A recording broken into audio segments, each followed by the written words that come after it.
Hello everyone, we'd like to welcome you to today's webinar, Planning Your Microsoft Dynamics GP Upgrade. We appreciate you taking the time out of your schedule to join us today. There are a couple of housekeeping items we'd like to mention before we begin.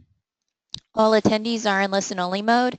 If you have any questions throughout the presentation, you can either raise your hand and we'll unmute your individual line, or you can submit them through the GoToWebinar question box. We'll be answering questions throughout the presentation and saving time for at the end as well. I'd like to introduce today's speaker, Lance Brigham, who's a GP consultant here at Socius. Lance works with customers to deploy software, hardware, and networking solutions. Key strengths include database management, integrations, report writing, SQL server performance optimization, and ERP system rollout planning and implementation. So Lance, at this point, we're ready to transition over to you to get started. All right, thanks, Cheryl. And I do want to echo her sentiments in thanking you for joining us this afternoon. Again, my name is Lance Brigham. I am a technical consultant here at Socius. I've been working with GP for about 15 years, and throughout that process, focusing on upgrades and implementations, and usually do about 25 upgrades a year.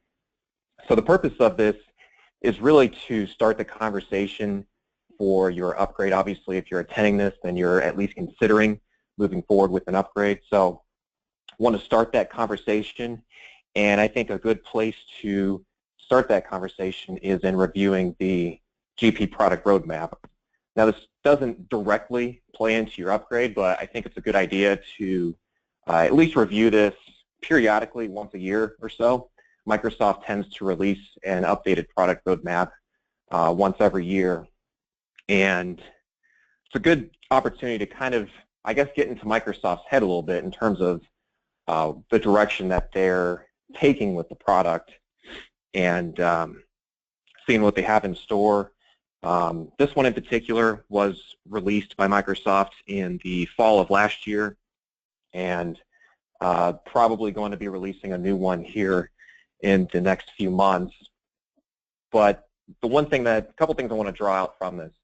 One is that Microsoft is very receptive to product suggestions. A lot of the things that they have included in the product, speaking to things like the all-in-one document viewers. If you don't use those but have access to them today, then I definitely encourage you to look into what those are.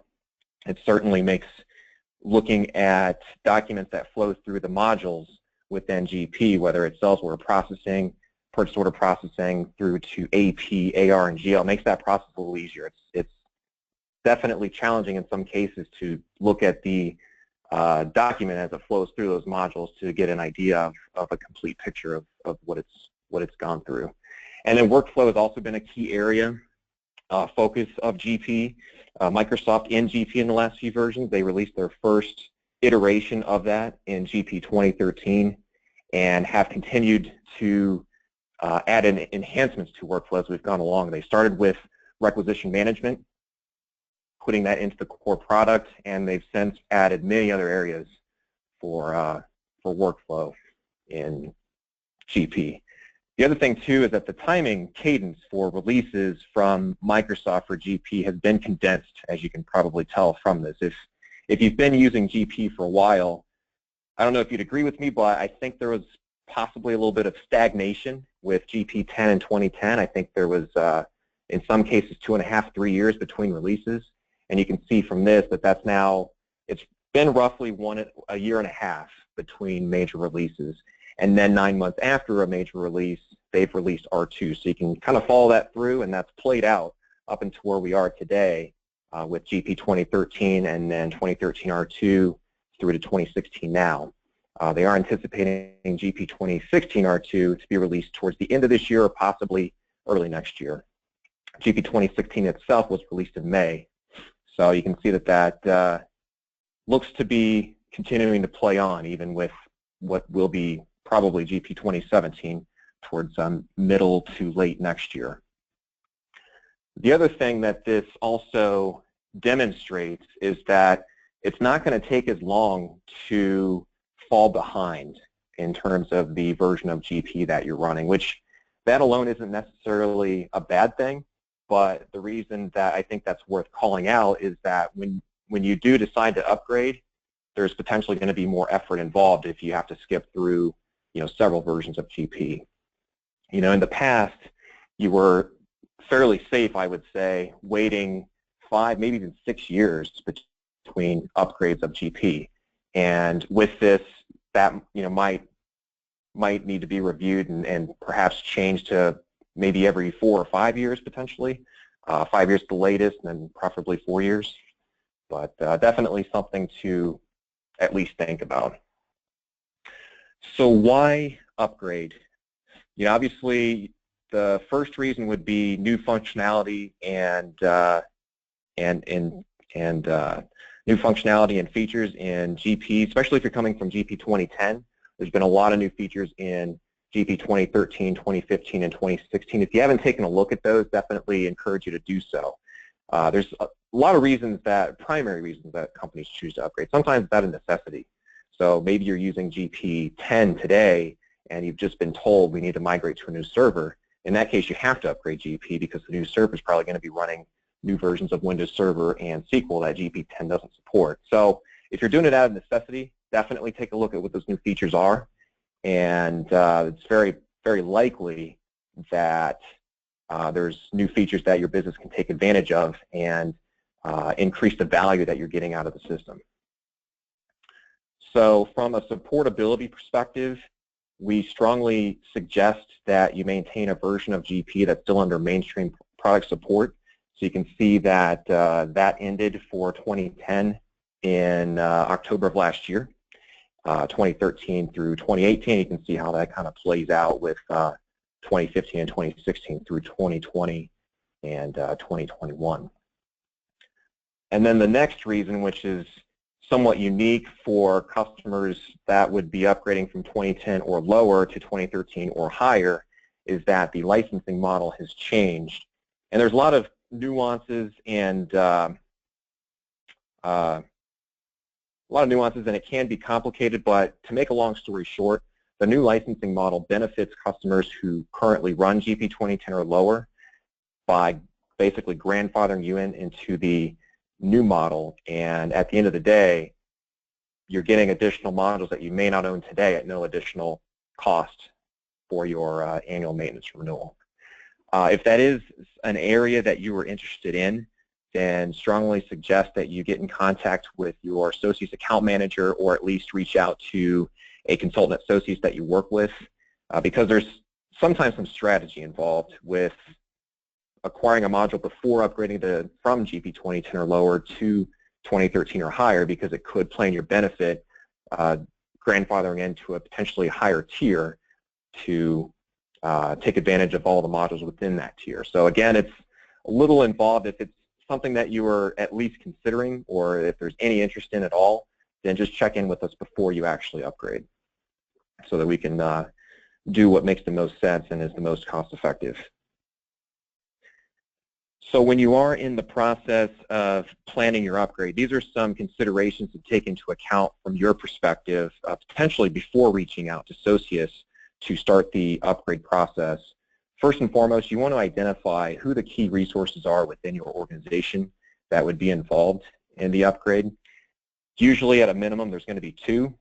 A resource within the accounting team, and maybe this is kind of a manager of that team, or for lack of a better term, a power user within that team that can kind of play the lead role for the upgrade and represent the accounting team's interests throughout that process. The second resource would be someone from IT. So we'll need to work with someone from the IT team from an infrastructure perspective, and just making sure that they have what they need to support the newer version of GP, whether that's going to be on a new server or on the existing server, and what changes would need to be made in order to support that. And then also to make note of what third-party modules you use. Now, Socius is going to have this as well, but it's a good idea for you to be aware of what third-party modules you use and what components potentially, if it's a third party with components, what you use. And it could be possible that you may have third parties that you own but aren't using. Perhaps there was a business need in the past that no longer is the case. This would be a good opportunity to just kind of review everything and see if there's third parties that we can potentially not upgrade, or just being on the same page in terms of what will be upgraded. And then from a customization perspective, kind of itemizing what all the customizations are that your GP environment uses. Customizations can be anywhere from modified forms in GP to forms in GP that have been modified with VBA, .NET customizations, or things along those lines. Just getting an idea of what all of the customizations are. And again, chances are Socius may be aware of what some of those are, but it'd be a good idea for you to collect that information ahead of time to serve as a starting point. And then from an integration perspective, we're probably all, chances are we're all doing some level of integration, and it could be something as simple as integrating from an Excel file through Integration Manager into GP to create general ledger transactions. Kind of on the simple side, it could be anywhere from that to customization, or rather integrations that are integrating from an external system entirely. And again, you want to kind of itemize and list what those are, because depending upon what they are, then how to test each of those is going to be different. So testing something that's integrating from a spreadsheet is going to be fairly simple to do. Just set that up in the test environment and integrate it, whereas if it's an external system, then there could be an impact to that external system in setting up some sort of test environment for that. So this is also a good opportunity during an upgrade to determine if there's any companies that you have that are no longer needed. Oftentimes this is going to be test companies. So if you do have test companies or even the demo company, usually we won't upgrade those. And instead of not upgrading them, we'll recreate them after the upgrade. So the test companies will be recreated as copies of the live companies after the upgrade's been completed, and then same for the demo company as well. But it's also possible you could have old companies in the system that were for business units that have potentially been dissolved, and there's not a need to carry forward that history. This would be an opportunity for us to remove those from the GP environment, taking a final upgrade sort of thing and archiving that, or a final backup rather, of that company, and then removing that company from the GP environment through the process of the upgrade. And then custom reports outside of GP. So this would not include report writer reports. Those are going to be carried forward automatically when we export those out from GP in the current environment and import them into the new environment. But what custom reports do you have outside of that?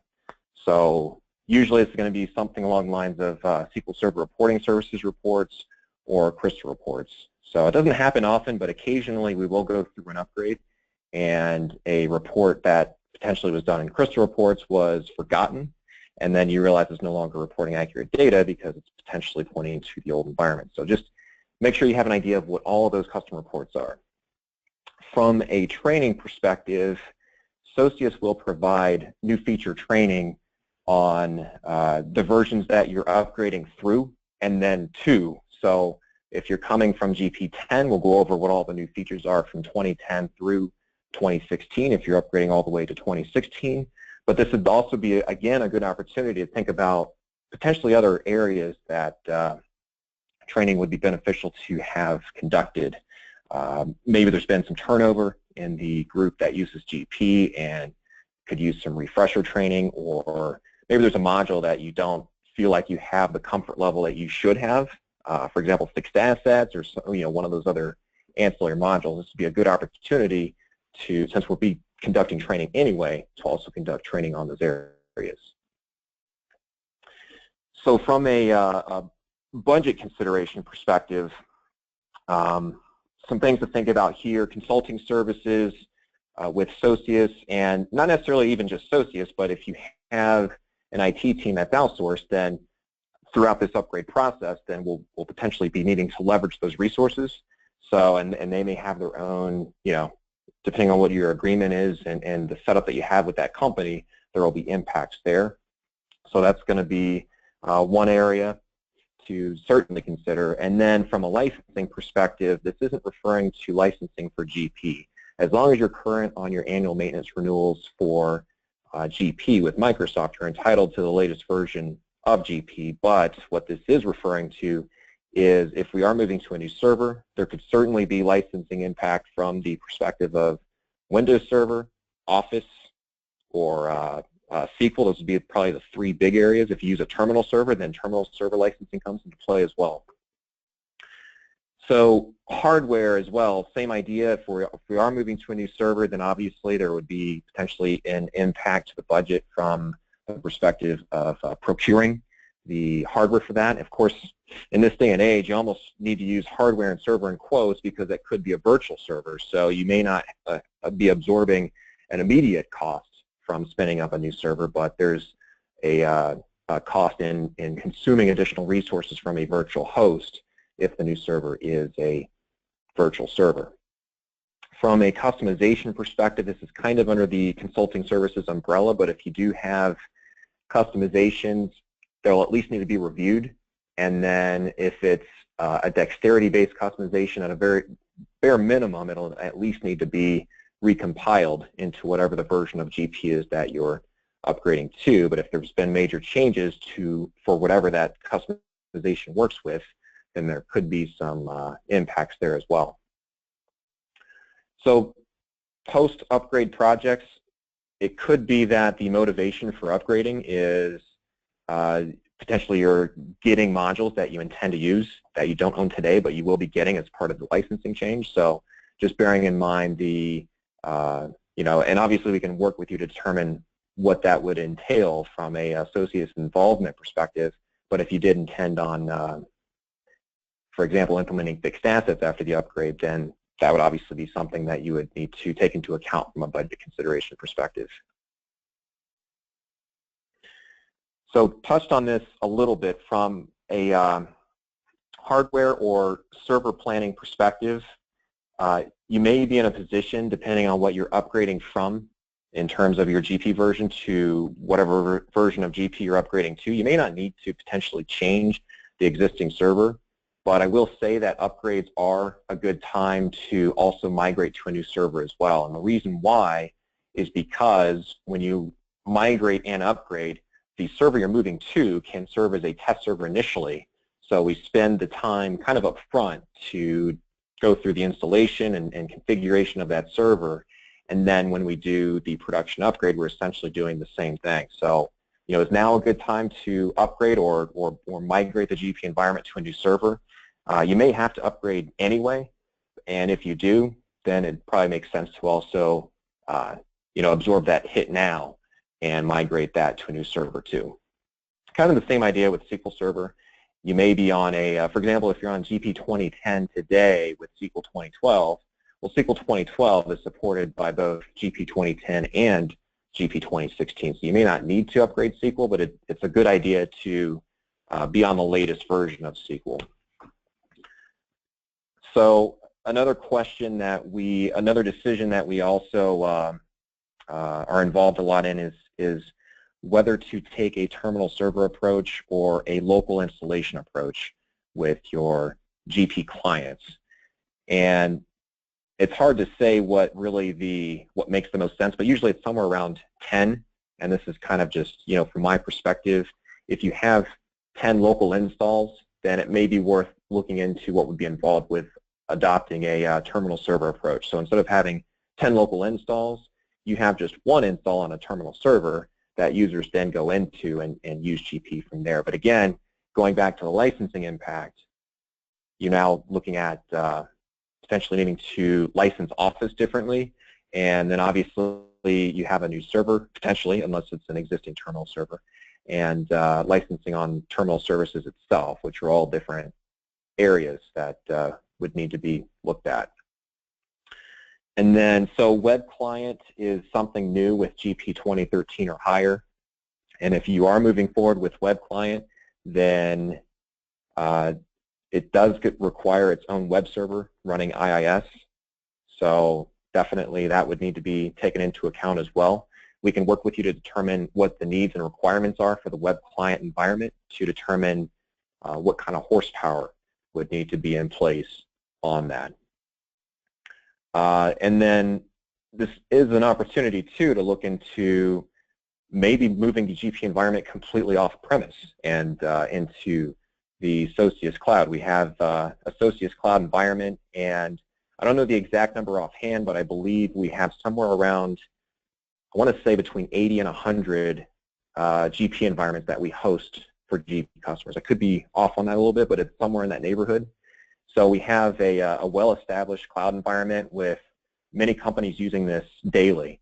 So if you don't have the IT support staff in-house, or maybe you do and they're just, they're not, I guess, interested in supporting the GP environment, then this could be something to consider as well. And again, this would be a good opportunity to do that because the Socius cloud environment could serve as a test environment for your GP environment.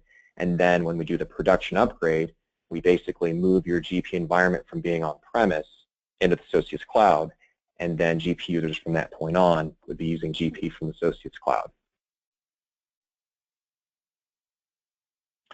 So just to touch briefly on a few of the system requirements at a high level, get questions occasionally about where GP stands from a Windows 10 perspective, and I can tell you that starting with GP 2013 R2 or higher, Windows 10 fully supports GP 2016.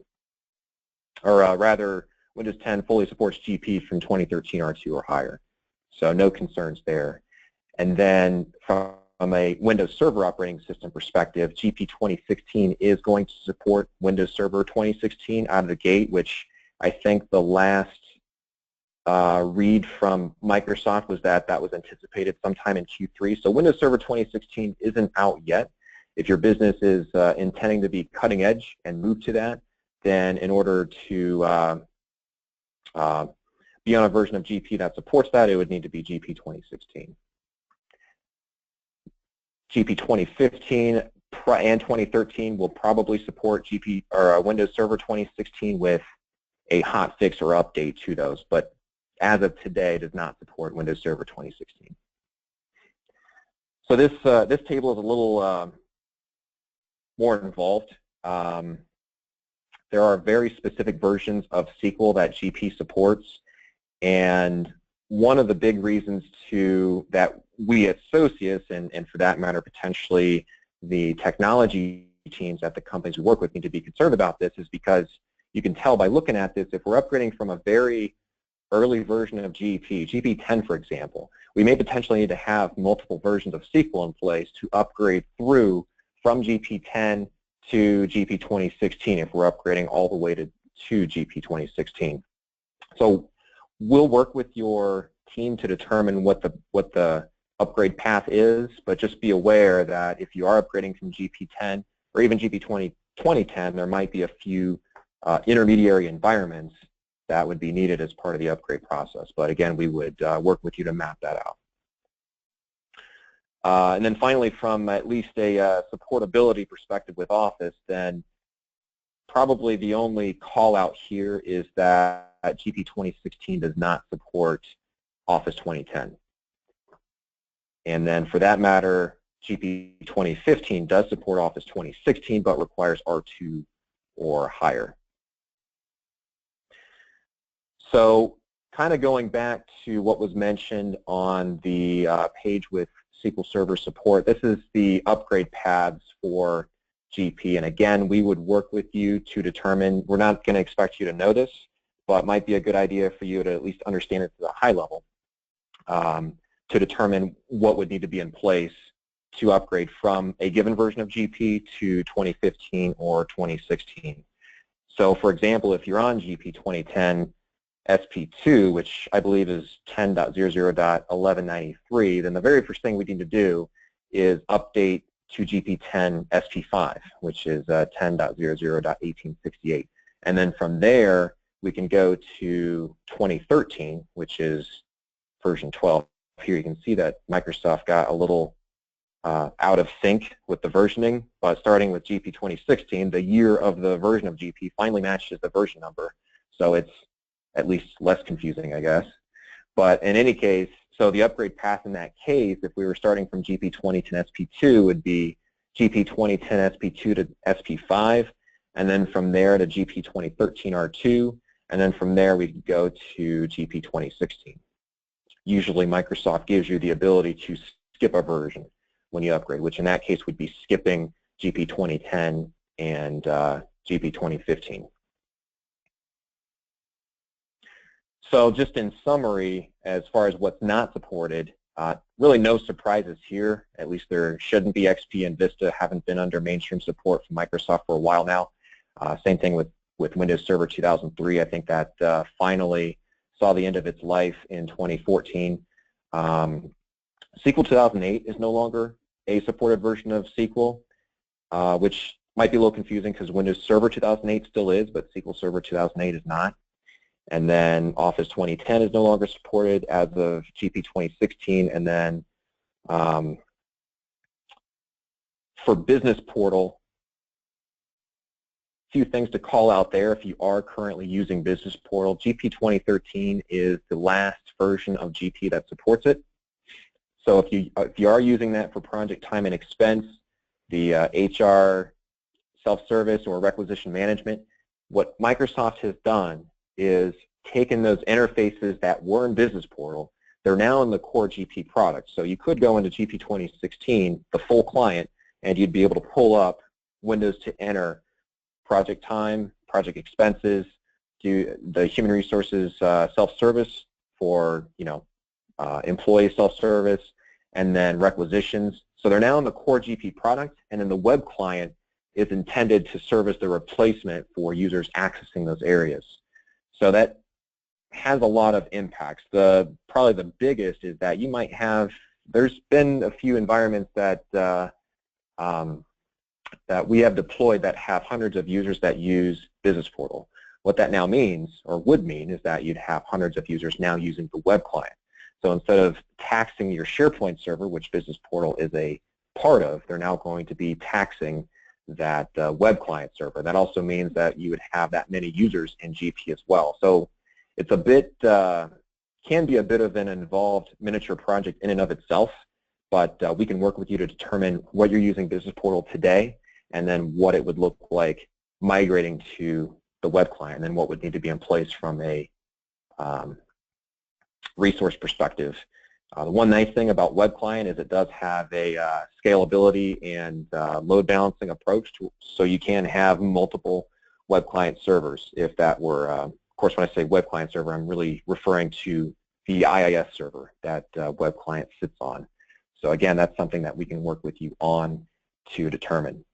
Unfortunately, there is no migration from a Business Portal configuration and customization perspective to the web client because they're entirely different technologies. Web client or Business Portal is essentially a web part within SharePoint, and the GP web client is basically a GP client, but then rendered through a web browser, whether it's Internet Explorer, Chrome, or Firefox. So upgrading to GP 2015 or 2016, this question is becoming less and less valid and relevant as time plays on. GP 2016 was released in May of this year, so it is only a few months old. However, what Socius and I think really the GP channel at large normally does is we hold off until the first service pack or hotfix, which has taken place.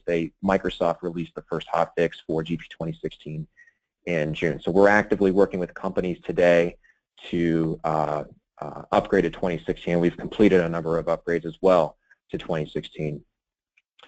Really the only reason I think to upgrade to 2015 would be if you have a third party, which there aren't very many as of today. The big names are all 2016 ready, but if you use a third party that is not 2016 ready, then and you need to upgrade before they anticipate being ready, then that would, I think, be the only valid reason to upgrade to GP 2015 at this point. So what exactly is a test upgrade? I think this is something to spend a little bit of time explaining just in case there's any confusion or questions around what exactly that is. Basically, it's taking a copy of your live environment that you use on a daily basis, which really is the underlying SQL databases, putting them in an isolated environment, so restoring those database backups on another SQL server, and then going through the upgrade process. So if you're on GP 2010 and it's on a given SQL server, taking those databases, copying them to another SQL server, and then using a GP 2015 and 2016 client to upgrade from 2010 to 2015 and then 2015 to 2016. At that point, you have your you have basically both environments up and in parallel. So what this gives you the ability to do is continue doing what you do on a normal basis in GP 2010, but then also going into the new environment, getting acclimated to it, going through testing exercises to make sure that reports, integrations, etc., are function the way they need to in that new environment, and that you don't run into any issues. We also use this as an opportunity to conduct training to make sure that any questions that you have, or just making sure that what you're expected to do on a daily basis in GP, you're still able to continue doing, and that you would be able to do that if we were to upgrade to that new version at that point. This also gives us an opportunity to identify any upgrade issues ahead of time, and if we do run into any issues during the actual upgrade itself, then we have an isolated environment where we can troubleshoot and potentially reach out to Microsoft if it's something that we need to create a case for, and we can do all of that without interfering with the production environment. It also will give us really an exact timing of how long we would need to have the production environment down. So usually we have a pretty good idea based on number of companies, size, how many third parties, other variables, but going through the test upgrade, we would know within probably a good hour or so how much downtime would be needed. Usually you're looking at probably 3 or 4 hours of downtime for some of the smaller environments, but that could be as long as potentially 8 hours or longer if you have a large number of companies or the companies themselves are large in size. So as a result or a conclusion of the test upgrade, we'd be able to do some very specific planning in terms of when to take the environment down and how long users can be expected to need to be out of the GP environment. So there's really 4 major points in the upgrade process. The pre-upgrade planning and preparation, what this entails is Socius working with you to determine scope of the upgrade project, determine what would need to be involved with that from an integration perspective, customizations, and working with your technology teams as well to make sure that what we need to have in place is in place for the test environment, and then also for the production environment. And then for the actual test environment deployment and upgrade, what that involves is once the server is ready, if it's on a separate server, then we will go through and deploy the versions, potentially more than one version of GP needed to support the upgrade, as well as third parties, and actually go through the upgrade process. And then once that's been done, you have your parallel environments up, and that is up for as long as you need it to be. So it can be as little as not even 2 weeks, could be as little as 1 week if you can get commitment from your team to focus on testing and training. But if you have a large environment and maybe it's potentially a busy time of year, then maybe that environment needs to be up longer to allow those activities to take place. And for the production upgrade, usually the actual upgrade itself is going to be, like I said, a few hours of downtime to potentially a couple of days if you have a large environment, or a lot of third parties, customizations, integrations, things along those lines. So when we do conduct an upgrade, what can you do to prepare? Like I mentioned before, this is a good opportunity for company cleanup, or at least identifying, which we would know by now, or should know by now, what the important companies are. What companies are we upgrading? What companies are we removing? What are our test companies? If you do have test companies that you need to keep because maybe you're in the process of testing something and that data needs to move forward, then definitely let us know so that that company gets upgraded. And then, so before you upgrade it, this really isn't as important as it used to be. It used to be that unposted transactions and open batches cause issues during the upgrade process, but to my knowledge, this hasn't been an issue since GP8. So why do we still say this? Because it's still in Microsoft's documentation for upgrades. So we still strongly suggest that you do this, but if you're unable to, which a lot of companies aren't, then that's not a big deal because we would know if this causes any issues during the test upgrade. And then it's a good idea for you to conduct and complete backups on your own. Socius will be doing our own set of backups, one set before we start, and then checkpoint backups throughout the process. But just to kind of cover all bases and kind of going by the idea that no number of backups is too many, do your own round of backups, and then not even necessarily just SQL backups, but also backups of the server itself. If it's a virtual server, then taking a virtual snapshot, that sort of thing. So the comparison reports are important for the production upgrade, and what these are basically reports that are printed out of the existing environment, and then the same reports are printed again after the upgrade and then confirmed to tie out. Usually this is going to be a GL trial balance, but then potentially could also be the AR aging, AP aging, potentially reports from FRX or management reporter. So print those before the upgrade and then after, and that's used as basically an additional tool to determine that the upgrade has been successful. Checklinks is another area that may be worth looking into. Microsoft's upgrade documentation recommends running checklinks, and Socius recommends doing this as well, especially if you haven't run checklinks in a while. What checklinks does is it basically ensures that your data in GP is clean.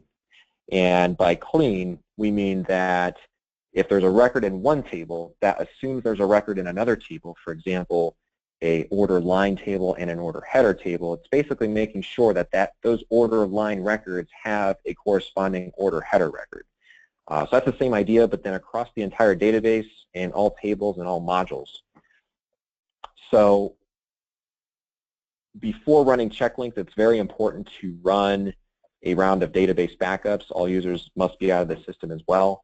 And the reason for that is because GP will attempt to recreate records it sees as missing, but it could also remove records if it determines that it can't fix them. So in that order line and order header scenario, it won't be able to create that order header, so it's going to remove this order line. So the purpose of doing the backup beforehand is that you can review the results of the checklinks reports and determine if the outcome of running checklinks is something we want to keep. If not, restore the pre-checklinks backups, otherwise move forward and keep what checklinks did. If you are still using FRX, another preparation item that you can start on before starting the upgrade process is basically cleaning up FRX. Some of this we're not going to expect you to do, but one thing that you can certainly do ahead of time is some of the cleanup with regards to the catalogs, rows, columns, and trees, or the reports, rows, columns, and trees. They're called catalogs in FRX and reports in Management Reporter. The cleanup items at a high level, basically what the idea is to get the FRX environment as simplified as possible. The more simplified it is, the more successful the Management Reporter reports migration from FRX to Management Reporter will be. It's going to attempt to take everything that you have on FRX and then migrate it to Management Reporter. And it's very sensitive to, FRX was prone to issues, database consistency issues and integrity issues, and the more you have in FRX, the more likely you are to have those issues, which would lead into migration issues. So the goal here is basically to get this as clean as possible, and what you see here is basically what we do to arrive at that point. So these are some of the high-level items that Socius does during an upgrade. You know, obviously, like I mentioned before, a lot of backups, and I think this is worth speaking to a little bit because we may require more disk space during the upgrade than you may actually need moving forward. because, again, we're taking that first round of backups, but then we're also taking checkpoint backups throughout the process. So if you are upgrading through several GP versions, at every point during that upgrade process, when a intermediary upgrade's been complete, then a round of backups would be taken at that point. So again, we will work with you to determine what the appropriate sizing would be, but just bear in mind that there might be more of a space requirement up front than you would actually need moving forward. So aside from that, some of the other items you see here are probably things you would expect, obviously along the lines of installing GP itself, going through the database data update using the GP utilities tool, and then third parties, installing custom code, and then going through the modified forms and reports update, which basically involves exporting out what you have in your current environment and then importing that into the new environment. And more often than not, there's no issues during that process, but occasionally during that import process, there are issues if field references have changed or tables have changed. But we would look at that and address those issues as we come across them. So integrations during an upgrade process, especially if you're migrating to a new server, integrations may need source and destinations changed, so that if you are moving GP to a new server, then the destination, the target server, would need to be changed depending on what your integration tool is that you're using, whether it's Integration Manager, Smart Connect, Scribe, SQL Server Integration Services, or something along those lines.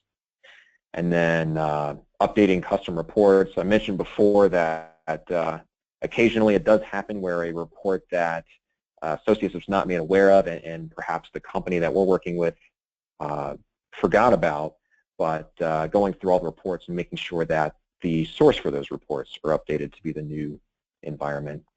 And then if it is a FRX migration, we'll install Management Reporter, but then also there's a FRX migration tool we'll deploy as well that actually is used to migrate FRX reports to Management Reporter. If you are already using Management Reporter, then we'll update to the latest version and then migrate that Management Reporter to the new server. And then if we are migrating SQL servers, then we'll set up the database mail component of SQL to enable email notifications, and then we'll also work with your team to set up a maintenance and backup plan for that new environment, which at a high level is the database integrity check, database backups, but then also making sure that indexes are being rebuilt and statistics are being kept up to date as well. So during a production upgrade process, there are a few post-upgrade steps that we will work with your team to make sure are completed. First is the comparison reports, which I mentioned before. These are reports that are produced before the upgrade, and then those same reports are produced after the upgrade and then confirmed to tie out. And then we'll work with you also to determine what are some of the other high-level areas that can be quickly tested to ensure that the upgrade was successful. And usually this involves potentially other custom reports, custom integrations, and then if you have any other customizations within GP itself, then going through and testing those. Usually this is about a 30 to 60-minute process just to confirm that the results of the upgrade are good, and we can continue to the next step, which is rolling out to users and making sure all users can get into GP. There's almost always a login issue. You'd be surprised how often users forget what their user ID is because it's saved for you in the old version. So you may know that it's first initial last name, but since it's case sensitive, the user ID was the first initial uppercase, was the first letter of the last name of the uppercase. So we'll work with you to determine that all users can get into GP, and then work with you on any issues that are encountered after the upgrade. And then if new feature training was not conducted during the test, when the test environment was up, we'll work with you to coordinate that as well. And obviously, just ongoing go-live support. If there's issues that don't exist day one, but you run into in subsequent days, then obviously we'll continue to work with you to determine that the upgraded environment is issue-free. So after the upgrade, this is a good opportunity to review the environment and how we've configured GP to see if there's any room for improving processes, and this might be leveraging some of the new features and functionality, especially from the perspective of workflow. Requisitions is a common area to requisitions, and workflows surrounding requisitions is a common area to move forward with for companies that are looking to put approval processes in place for the procurement of office supplies, or basically anything that would need to be purchased to support the business. This is also a good opportunity to look at how we have security laid out in GP. There's the power user role, which is the easy button for security, but auditors don't tend to like that, and really neither does Socius, so this would be a good opportunity to look at what we've done for security and see if there's a better way of laying that out and managing that. And it's also possible that you now have modules that you didn't own before that you now own. For example, fixed assets, human resources, payroll, some of those modules that are now available to you. And now we can move forward with potentially implementing those modules. So if you have access to Customer Source, these are links that you can access. There's a lot of information on the hot topic, goes through a lot of the information that's contained within this presentation. Then there's some other information as well.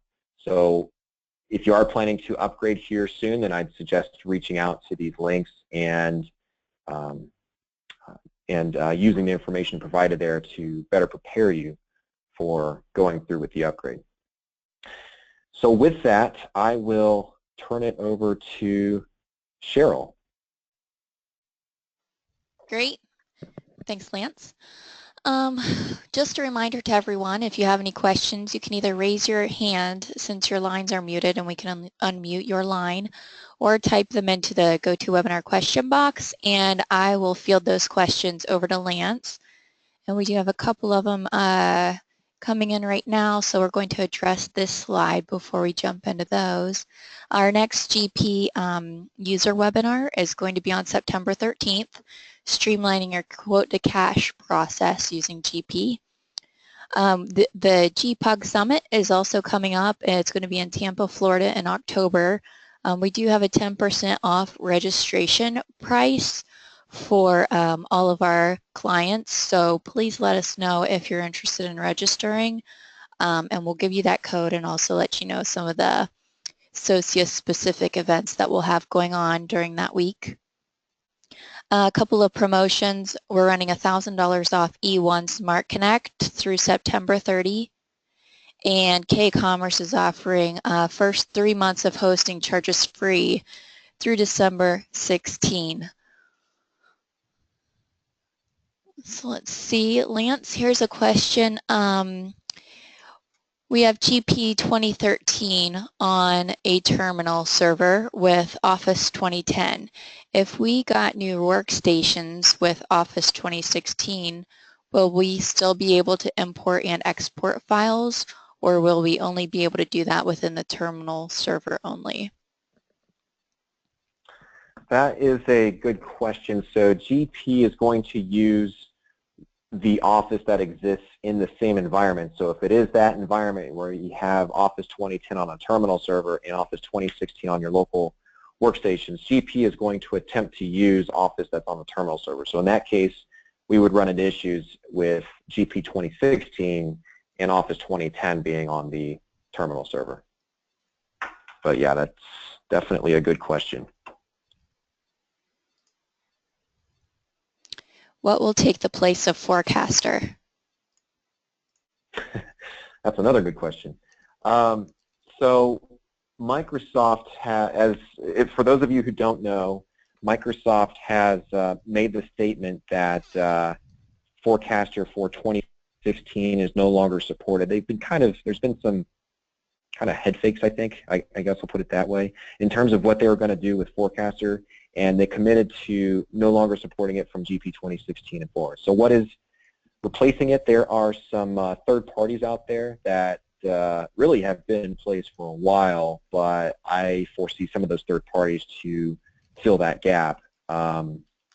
So I would work with your Socius account manager to determine what the best tool to use would be, or one of the consultants within the consulting team, if there's a consultant you work with consistently, to help with that conversation and decision. But yeah, there's definitely options out there, but the big thing to note is that Forecaster is going away. Well, really has already gone away.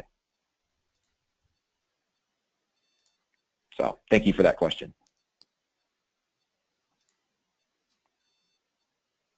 And on this slide, you'll see Lance's contact information.